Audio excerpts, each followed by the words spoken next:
The use of tobacco in churches forms a curious if short chapter in the social history of smoking. The earliest reference to such a practice occurs in 1590, when Pope Innocent XII excommunicated all such persons as were found taking snuff or using tobacco in any form in the Church of St. Peter at Rome. And again in 1624, Pope Urban VIII issued a bull against the use of tobacco in churches. In England, it would seem as if some of the early smokers, in the fullness of their enthusiasm for the new indulgence, went so far as to smoke in church. When King James I was about to visit Cambridge, the Vice-Chancellor of the university put forth sundry regulations in connection with the royal visit, in which may be found the following passage. That no graduate, scholar, or student of this university presume to resort to any inn, tavern, alehouse, or tobacco shop at any time during the abode of His Majesty here, nor do presume to take tobacco in St. Mary's Church or in Trinity College Hall upon pain of final expelling of the university. Evidently, the intention was to make things pleasant for the royal foe of tobacco during his visit. It would appear to be a fair inference from the wording of this prohibition that when the king was not at Cambridge, graduates and scholars and students could resume their liberty to resort to inns, taverns, alehouses, and tobacco shops, and presumably to take tobacco in St. Mary's Church without question. The prohibition in the regulation quoted of smoking in St. Mary's Church referred, it may be noted, to the act which was held therein. Candidates for degrees or graduates to display their proficiency publicly maintained theses, and this performance was termed keeping or holding an act. It is conceivable that the prohibition, so far as the church and Trinity College Hall were concerned, was against the taking of snuff rather than against smoking, but the phrase to take tobacco was at that time quite commonly applied to smoking. And considering the extraordinary and immoderate use of tobacco soon after its introduction, it is not in the least incredible that pipes were lighted, at least occasionally, even in sacred buildings. Sometimes tobacco was used in church for disinfecting or deodorizing purposes. The churchwarden's accounts of St. Peter's, Barnstaple for 1741 contain the entry, paid for tobacco and frankincense, burnt in the church 2 shillings 6 pence. Sprigs of juniper, pitch and sweet wood, in combination with incense, were often used for the same purpose. Smoking, it may safely be asserted, was never practiced commonly in English churches. Even in our own day, people have been observed smoking, not during service time, but in passing through the building, in church in some of the developing areas of the globe and in Europe. But in England, such desecration has been occasional only and quite exceptional.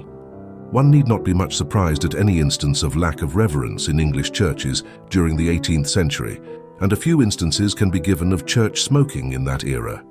Blackburn, Archbishop of York, was a great smoker. On one occasion, he was at St. Mary's Church, Nottingham, for a confirmation. The story of what happened was told long afterwards in a letter written in December 1773 by John Disney, rector of Swinderby, Lincolnshire, the grandson of the Disney who at the time of the Archbishop's visit to St. Mary's was incumbent of that church. This letter was addressed to James Granger and was published in Granger's Correspondence. The anecdote which you mention is, I believe, unquestionably true. The affair happened in St. Mary's Church at Nottingham, when Archbishop Blackburn of York was there on a visitation. The Archbishop had ordered some of the apparitas, or other attendants, to bring him pipes and tobacco, and some liquor into the vestry for his refreshment after the fatigue of confirmation. And this coming to Mr. Disney's ears, he forbade them being brought thither, and with a becoming spirit remonstrated with the Archbishop upon the impropriety of his conduct, at the same time telling his Grace that his vestry should not be converted into a smoking room. Another 18th century clerical worthy, the famous Dr. Parr, an inveterate smoker, was accustomed to do what Mr. Disney prevented Archbishop Blackburn from doing. He smoked in his vestry at Hatton. This he did before the sermon, while the congregation was singing a hymn, and apparently both parties were pleased, for Parr would say, "My people like long hymns, but I prefer a long clay." Robert Hall, the famous Baptist preacher, having once upon a time strongly denounced smoking as an odious custom, learned to smoke himself as a result of his acquaintance with the doctor. Parr was such a continual smoker that anyone who came into his company, if he had never smoked before, had to learn the use of a pipe as a means of self-defense. Hall, who became a heavy smoker, is said to have smoked in his vestry at intervals in the service. He probably found some relief in tobacco from the severe internal pains with which for many years he was afflicted. Although probably the conduct was unusual, it is certain that in the 17th century, smoking at meetings held not in the church itself, but in the vestry, was common.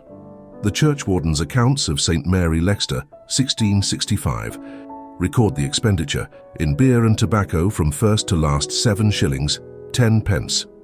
In those of St. Alphege, London Wall, for 1671, there are the entries for pipes and tobacco in the vestry, 2 shillings ace, and for a gross of pipes at several times 2 shillings.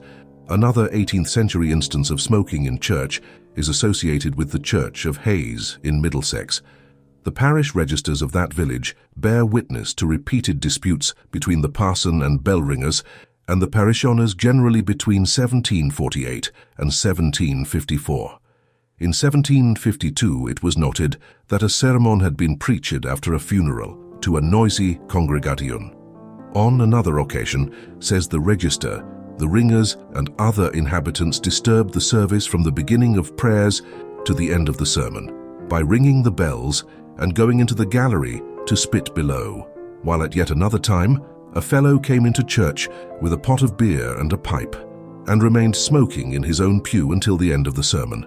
Going to church at Hayes in those days must have been quite an exciting experience. No one knew what might happen next.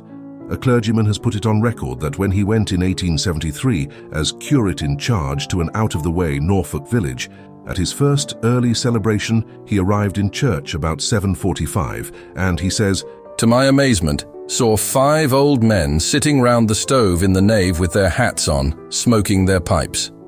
I expostulated with them quite quietly, but they left the church before service and never came again.